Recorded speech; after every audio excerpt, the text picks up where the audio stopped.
Well, I'd like to introduce our next speaker, Liz Huntley. She is with Alabama's Lightfoot Franklin White, and she is an experienced commercial litigator in the banking and financial services, consumer law, and product liability areas. Liz is a committed children's consumer law and product advocate. She provides legal and consulting services to governmental and nonprofit agencies that serve children and their families. Liz recently published the book More Than a Bird, a personal memoir recounting her childhood journey from unimaginable darkness to radiance. A copy of that book is, of course, before you on the table. It's been provided to you by the network of trial law firms. Please welcome Liz to the stand.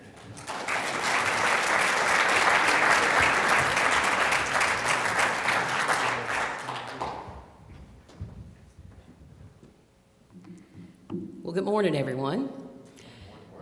I'm here to talk to you about how advocacy in helping people can play a role in your practice as a litigator, and for those of you who are representing your companies here, can play a role in having a story for a jury when you have a very high-risk, tough situation. It's amazing what the power of a story will do, and we learn about the power of a story when we advocate for causes that are important to us. There can't be a person in this room that hasn't had something to happen in your life that significantly impacted you personally, whether it was the loss of a family member through cancer, whether it was dealing with an illness yourself that you had to overcome, whether it was the impact of education and the opportunities that it gave you. Whatever it was, we all have some human story that has impacted us in some way. And it's very unique for us as attorneys because people trust us in the sense that, I know we're not the most popular people in the world, but people do trust that we know what we're talking about most of the time. There's this idea that lawyers know stuff. I mean, how many of y'all have ever experienced that? Where you've served on a board or whatever, and there's some legal question, all of a sudden you might be a products lawyer, and this is a question about governmental relations, and they look down the table at you because there's this assumption that you're the lawyer in the room and you know. But having the ability to be able to participate in a cause that's important to you translates directly into your ability to be able to advocate for your client. And for those of you who are in-house, translates directly into for you to be able to help your outside counsel know your story. Let me share my story, for example. And this story in the state of Alabama and now across the country has had an impact on early childhood education for children. So I'm going to walk you through that story and help you understand the impact of it. So both of my parents were drug dealers. My mom and dad were drug dealers. We lived in a housing projects in a metro area in Alabama. There were 5 of us in the home. There were 5 of us, 4 different dads. My mom had us from when she was age 16 to 21. And we had to sort of live inside this confined area because of the dangers of dealing drugs. And then when I was 5 years old, my dad ended up getting busted for dealing those drugs and went to prison. And while he was in prison, my mom held down the drug business herself and ended up violating the cardinal rule of drug dealing. She started to use her own product, heroin, and she became a heroin addict. And then for one day, for reasons unknown to me to this day, she took the 5 of us, she packed up all of our clothes, she took us across the state of Alabama and divided us up amongst 3 different sets of relatives. She went back home to that housing project, she took out a gun, and she committed suicide. So at that point, here I am, 5 years old. I'm down here in this poverty-stricken situation with my grandmother in a small town called Clanton, living in the housing projects. I'm separated from my siblings, and although my world was very dysfunctional at 5 years old, I didn't know it. I mean, my parents lived in the same house. They weren't married. That didn't matter to me. My siblings, we all lived together. We had 4 different fathers. That didn't matter to me. And I had all the toys and things I could want, and it came from drug dealing money, but I didn't know that. But when I turned 5, and that happened with my mother, I learned in a very harsh way the reality of the real world that I was living in.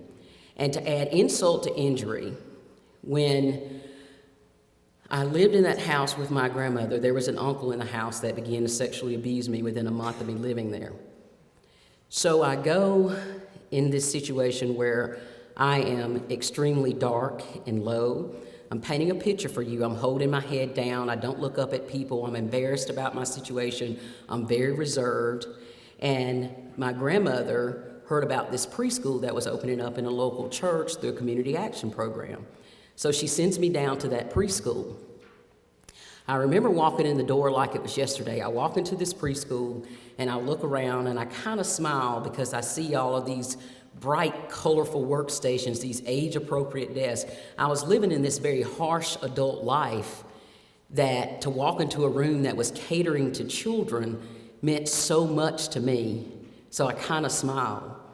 But when those preschool ladies embraced me and hugged me and said, "Come on in here, baby," I almost cried, because for the first time in a very long time for me at that stage in my life, I felt a nurturing touch. Now, I learned really quick in this preschool that if you do smart stuff, these ladies will love on you. So I did smart stuff all the time. In fact, I did so much smart stuff that I ended up becoming valedictorian of my kindergarten class, and I wasn't even trying to be valedictorian of my kindergarten class.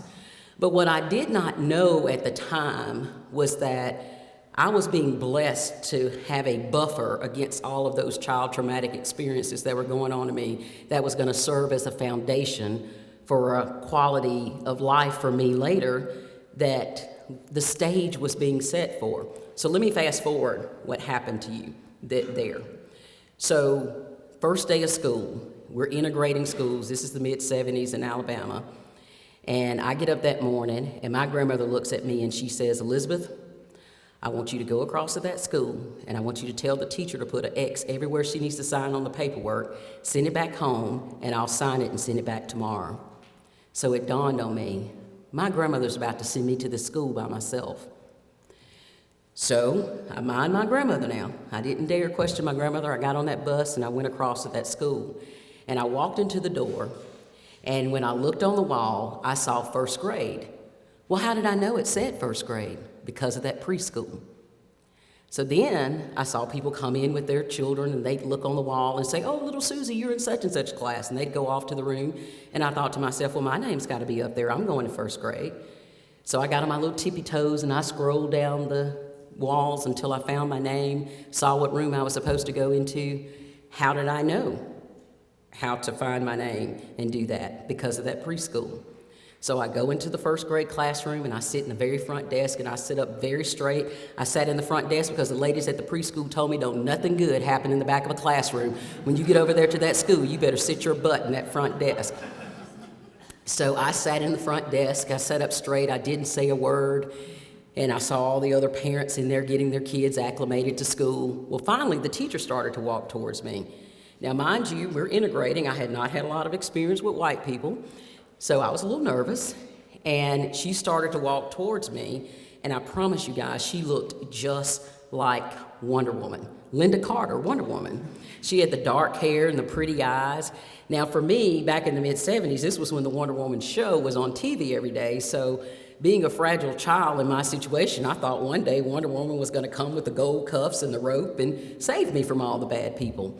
So as she's starting to walk towards me, I look and I think to myself in my 6-year-old mind, could this be?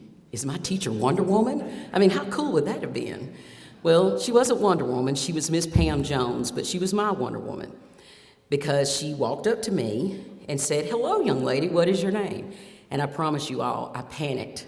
I didn't know what to do. So all that could come out was, "My name's Elizabeth Humphrey, and my grandmother told me to tell you to put an X everywhere she needs to sign on the paperwork and send it home, and I'll send it back tomorrow." So I just literally spit out what my grandmother had told me to say. What did I know about registering myself for the first day of school? So in that moment, a lot of things could have happened. That teacher could have called DHR, our Human Resources in Alabama for Children. She could have sent me to the office and said, "I can't deal with this right now." Or she could have written me off as one of those children and had biases towards me. But instead, she looked me in the eyes with tears in her eyes and said to me, "Elizabeth Humphrey, you're going to be the brightest student I ever have." Words are so powerful. And passion is powerful. So I tell that story to not only business leaders and people in the state of Alabama, but all across the country. In DC, I was in Texas Wednesday, sharing that story about the power of early childhood education and the reason we're getting the results that we're getting and the expansion is great and we have the #1 high-quality pre-K in Alabama is because people now that have thought we're just throwing money at a problem or whatever, they have a human story, a real story. They see the end result of me and the power of the intervention of that early childhood. So that's my passion. And you have a passion.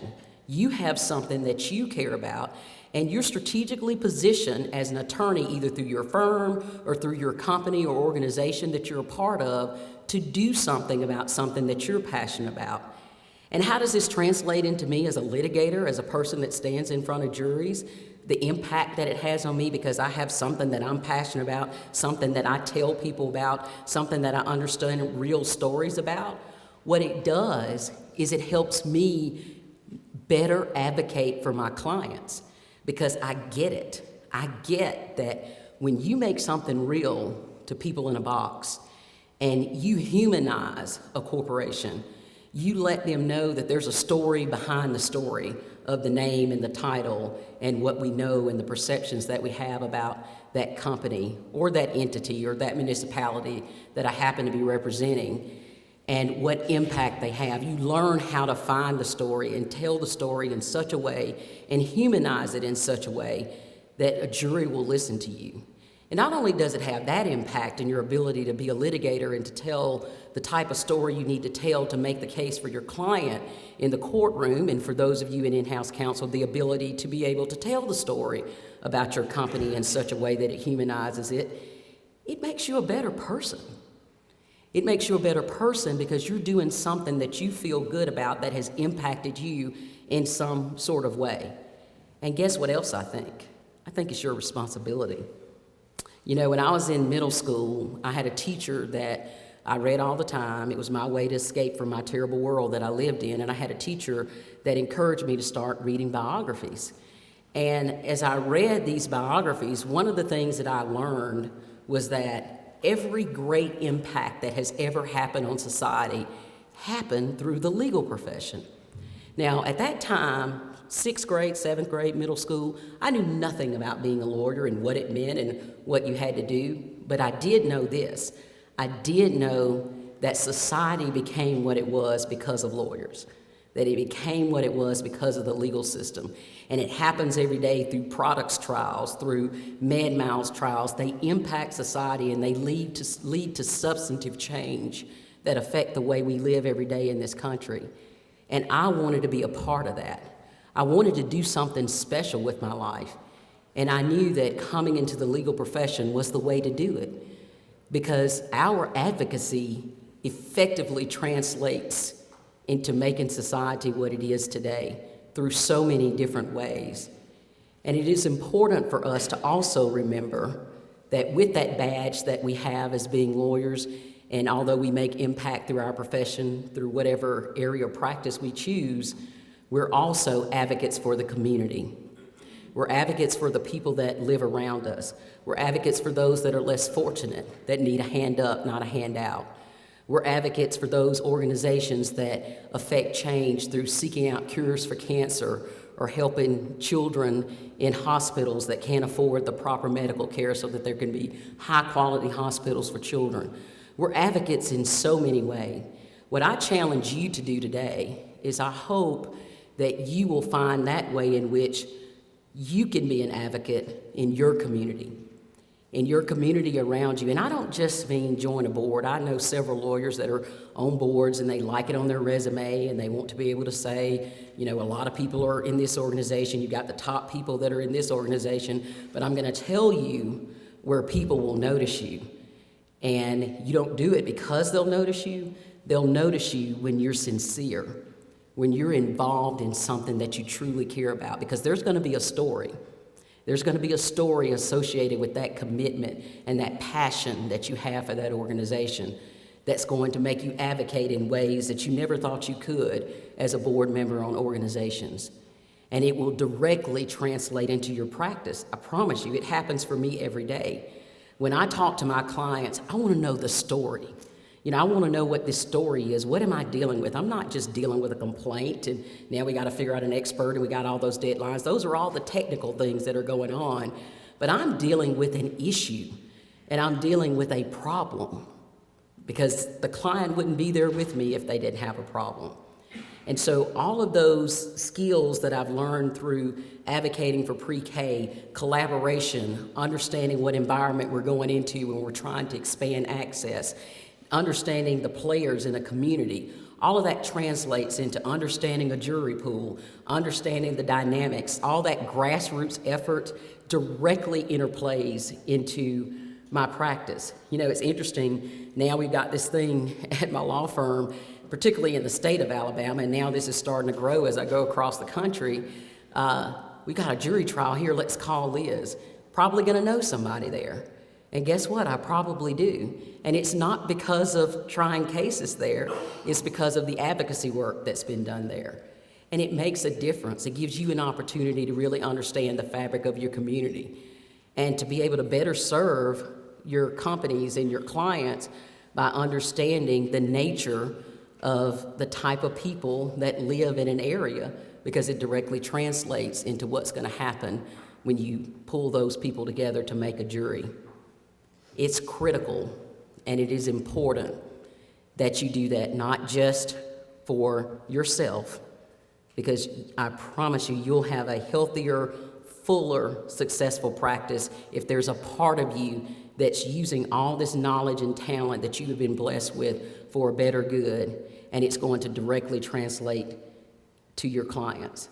And I'll tell you something else. It'll give you something else to talk about other than a case. It'll give you something to talk about where people will see this side of you that I think it's important for them to see, the human side. Because after all, we as lawyers in this country are the real game changers. Thank you very much.